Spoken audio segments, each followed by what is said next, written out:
Alors, salut et bienvenue à tous dans notre cours de euh, dimensionnement des écrans de soutènement selon l'Eurocode 7 et la norme française.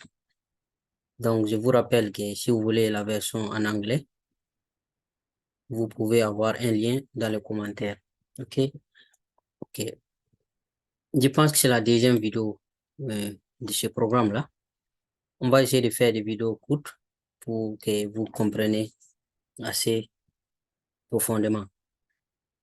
Donc, on est toujours sur le chapitre 1, généralité. Et le chapitre 1 était divisé en 3 parties. On avait fait la première partie dans la vidéo précédente. Donc, la première partie, c'est surtout le domaine d'application et, quel type de mur de soutènement est concerné par ces dimensionnements-là que nous allons voir dans ce cours. OK? Donc, nous allons voir cette deuxième partie-là aujourd'hui. Et peut-être dans une prochaine vidéo, on va voir les états limites à vérifier.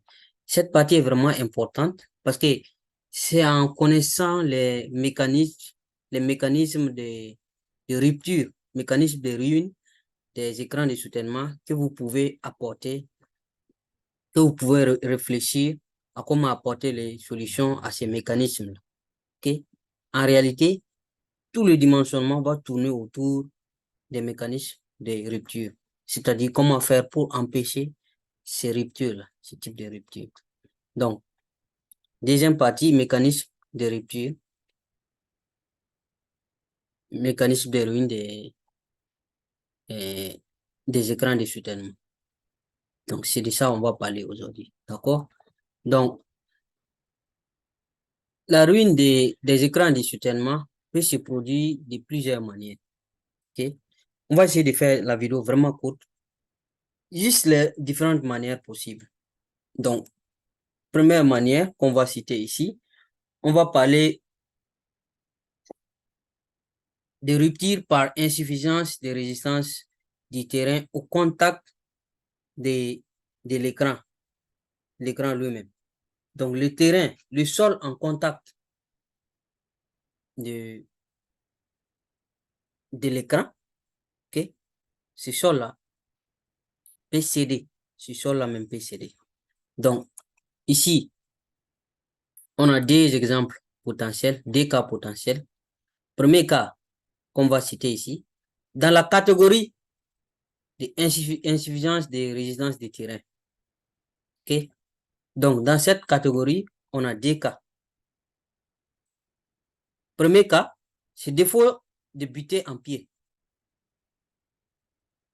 Donc, si vous avez fait mécanique de sol, vous connaissez ce qu'on appelle pousser et buter. Donc, ici, on va parler de l'insuffisance de la butée. OK? Donc, cette insuffisance de la butée est surtout causée par l'insuffisance de la fiche ou insuffisance de la butée encore. La fiche, c'est la partie de votre pale-planche ou de votre mur là, qui est ancré dans le sol. OK? Du côté des blés là. Donc, je prends un exemple ici. On a insuffisance de butée pour un écran auto-stable. Ça veut dire qu'il n'y a aucun support, il est stable à lui seul, auto-stable. OK? Donc, voici un exemple ici qui peut montrer des lignes de rupture là. C'est la même chose, hein? Donc, ici, qu'est-ce qu'on peut avoir? On peut avoir un basculement autour d'un centre de rotation situé sous la fouille. Donc, un point quelque part ici. On peut avoir une rotation ici, dans le sol. OK? Pas en surface ici. Le centre de rotation sera autour de là. Donc, ça, c'est un premier exemple. Deuxième exemple, le cas où on dit, OK, au lieu de faire un écran auto-stable, on va essayer d'amener un bouton ici, un support. OK? Donc, ici, c'est le cas d'insuffisance de la butée. Mais le problème est le même. Hein. C'est la butée là qui est insuffisante. C'est ici, là, cette longueur là qui est insuffisante. Donc, en ce moment, le sol, il y aura une rupture dans le sol en contact de votre mur de soutènement, écran de soutènement. Donc, insuffisance de la butée pour un écran avec un niveau d'appui en partie haute de l'écran. Donc, en partie supérieure de l'écran, on a un appui ici. OK? Donc, dans ce cas, qu'est-ce qui va se passer? Et c'est la même chose ici. Hein? Registre en couleur qu'on a mis ici. Dans ce cas, qu'est-ce qui va se passer?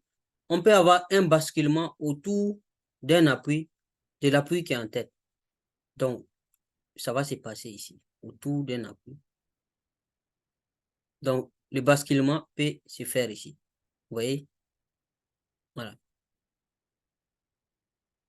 Troisième cas. Maintenant, on décide, au lieu de mettre l'appui en hauteur, on décide de mettre l'appui là, au niveau,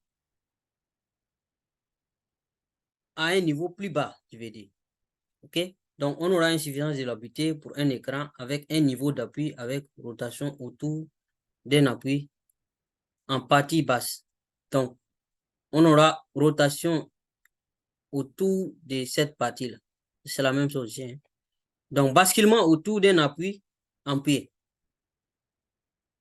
Appui en pied. Donc, ça sera autour d'ici là que tout va se jouer. D'accord? Voilà. Donc, ça, c'était le premier cas. Première catégorie, c'est la résistance du sol même. Insuffisance de la résistance du sol qui est en contact avec l'écran. Dans cette catégorie, il y a deux cas. Premier cas, la butée là n'est pas suffisante. Défaut de la butée. Deuxième cas, dans la même catégorie, défaut d'équilibre vertical qui ne concerne que, cela ne concerne que les écrans qui sont chargés mécaniquement en tête, c'est-à-dire des écrans qui jouent le rôle de fondation, par exemple fondation profonde, okay? Ou qui sont ancrés par des tirants très inclinés. Voici un exemple ici qui montre ça.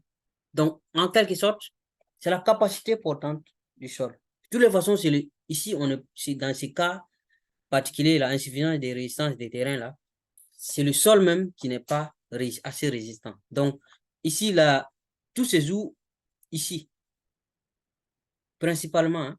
Donc, voici une charge verticale. Donc, le pied, l'écran est utilisé comme une fondation. Donc, du coup, ici, là, la résistance du sol n'est pas assez, du terrain n'est pas assez forte. OK? Donc, instable. Donc, voici les premiers cas. La première catégorie, insuffisance de résistance terrain. Il y a d'autres cas qui peuvent être considérés dans ces cas de figure là aussi. Hein. Je veux dire, il y a d'autres types de ruptures qui peuvent être classées ici aussi. D'accord, j'espère que c'est bon. Donc, on essaie de progresser quand même. Et deuxième cas de rupture, c'est-à-dire deuxième catégorie de rupture. Rupture de terrain autour des appuis. Donc là, c'est toujours le terrain, mais autour des appuis ou des tirants. Donc, premier cas. Deuxième catégorie, hein, rupture de terrain autour des appuis. Premier cas dans la deuxième catégorie, là, instabilité des massifs de réaction d'un bouton. Donc, je vais prendre juste ce cas-là, par exemple. Vous voyez, par exemple, ça, c'est un bouton et un appui. Imaginez que, par exemple, il y avait, cet appui-là était dans le sol. Par exemple, il y avait quelque chose ici en réaction de l'appui, puisque l'appui, c'est comme un support. Donc, il arrive que peut-être s'il y avait le sol autour d'ici, là, qu'il y ait une rupture de ce sol, par exemple. OK? Premier cas. Deuxième cas de cette deuxième catégorie de rupture là, Instabilité locale. Donc, toujours autour des appuis. Hein. Voilà, c'est la catégorie. Donc, instabilité locale ou instabilité globale du massif d'ancrage. Donc, voici un exemple. Donc, voici l'ancrage qui est là. Donc, le massif d'ancrage là, il y a une instabilité. Tout va se jouer ici. Donc, ici, on a une instabilité locale, par exemple. Localement, ici, on a un problème. Donc, ça cause, et ça nous donne un exemple de mécanisme de rupture en 3 blocs pouvant provoquer donc l'instabilité de notre écran. OK? Voici un autre exemple ici. Et le massif d'ancrage qui est là. Donc, ici, on peut avoir l'instabilité de tous ces blocs-là que j'ai mis en rouge ici. OK? Donc, pour l'exemple précédent, pour la catégorie précédente, on avait dit que c'était quoi? L'insuffisance de la butée. Donc, là, vous connaissez la solution déjà. Il suffit juste d'avoir une butée qui est suffisante. OK? Par exemple, par contre, dans cette catégorie de ruptures-là, on dit rupture des terrains autour des appuis. S'il y avait de la terre ici, appui, réaction ici, ou rupture autour de ces appuis-là, ça c'est vraiment global, et ça c'est local. Ça c'est souvent dit au fait que l'ancrage là, par exemple, ici, c'est très court. Donc, il suffit vraiment de prolonger ça un peu loin de l'écran. Voilà, c'est court. De toute façon, l'objectif de cette partie-là du programme, c'est de vous montrer les différents mécanismes. Et après, le dimensionnement va consister seulement à apporter des solutions à ces mécanismes de rupture, surtout. Donc, on est à la deuxième catégorie. Troisième catégorie de rupture, allons-y. Je l'ai fait de faux là. Bon, anyway. Rupture par insuffisance de résistance. OK? Donc, là, on ne parle plus du sol autour de notre écran. Premier cas, insuffisance de résistance de la structure de l'écran elle-même. C'est-à-dire l'écran même, la capacité de l'écran même à supporter les charges, les actions. OK? Donc, on peut avoir ces cas-là.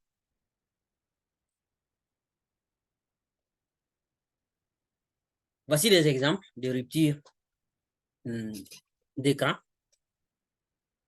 soumis à des actions. Donc, premier cas ici, on prend un écran non ancré, ça veut dire auto-stable. Il n'y a aucun support, pas d'ancrage, rien. Donc, le risque qu'on peut avoir ici, c'est d'avoir une rupture ici, là, autour d'ici. C'est-à-dire, là, c'est la structure même qui se casse. Okay? Deuxième cas, écran avec appui en tête. Donc, ici, on fait un support ici. Donc là, on peut avoir des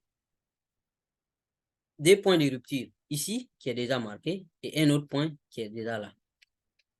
Troisième cas, là, on fait plusieurs appuis. Ici, ici, ici, plusieurs appuis.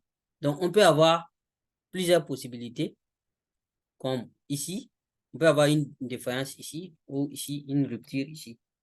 Je pense que c'est là qu'il faut considérer dans notre cas. D'accord? Donc, l'écran même se brise à quelque part. Toujours dans la catégorie insuffisance de résistance, là, de la structure, on peut avoir les cas où la structure d'un tyran ou d'un bouton des contre-rideaux ou dans des frottements, ces genres de structures-là ne puissent pas supporter. Ok? Ces structures-là cèdent. Donc, voici un exemple. C'est cette figure-là qui nous donne des exemples. Mais premier cas, on a rupture d'un tirant d'ancrage. Donc, voici le tirant. Et ici, ça se casse. Ça, c'est une possibilité. Deuxième possibilité, on a rupture d'un bouton. Vous comprenez maintenant la différence entre bouton et puis tirant. Tirant, il tire. Ok? Un tirant tire. Alors que le bouton là, lui, il pousse pour supporter la structure. Ok? Donc, on peut avoir rupture de ce bouton-là aussi. Donc, le soutien que le bouton apportait va partir, évidemment. Ou bien on peut avoir carrément arrachement d'un tirant. Ça veut dire que dans ce cas, ici même, ça lâche. Donc, le support, l'effort de support que le tirant apportait ne va plus être là. Donc, on aura ce risque-là. Donc là, voici les possibilités de basculement en rotation. Et là, voici les possibilités, les flèches là qui montrent les possibilités de rotation. D'accord? Donc ça, c'est une autre catégorie de rupture. OK?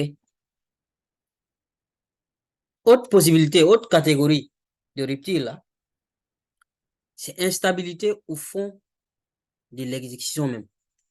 C'est-à-dire au fond, puisque les murs, les écrans de soutènement, plus souvent, c'est des fouilles, on fait. OK?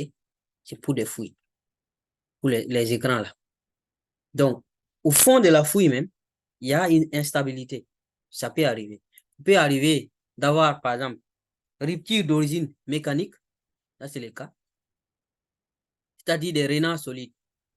Donc, si vous avez fait cours de mécanique des sols, vous connaissez ce qui veut dire rainure solide. Donc, je suppose que si vous êtes intéressé par ce cours-là, vous connaissez déjà tout ce qui concerne mécanique du sol. Rainure solide. Donc, autre possibilité, c'est rupture d'origine hydraulique, c'est-à-dire l'eau, les contraintes effectives. Voici une figure qui montre un exemple de ce cas-là. Donc, on a ici ce niveau de l'exécution, ici à gauche. Un à droite, là, c'est le niveau de la nappe, ici. Vous voyez que c'est de l'eau qui est là. Donc, tout ça, c'est de l'eau. Donc, 3, c'est du sable. Donc, évidemment, il y aura des remontées d'eau, comme ça. Donc, le problème est que l'eau aura tendance à pousser comme ça, vers le haut.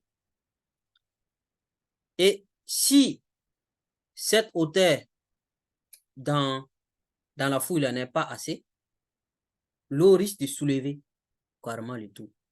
C'est comme liquéfaction. OK? Voilà, c'est qu'on a.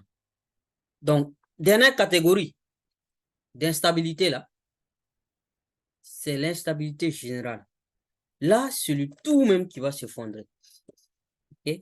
C'est le tout qui va s'effondrer. Donc, voici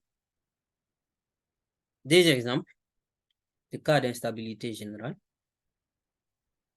Premier cas, surface de rupture non circulaire. Vous voyez ici, la surface de rupture là, c'est pas circulaire. Et il y a vous voyez les pointiers là, ça continue ici. Hein? Voilà. Donc celui-là, le numéro 1 là, on va l'appeler couche savonnette. Voilà. Et ça, c'est la surface de rupture.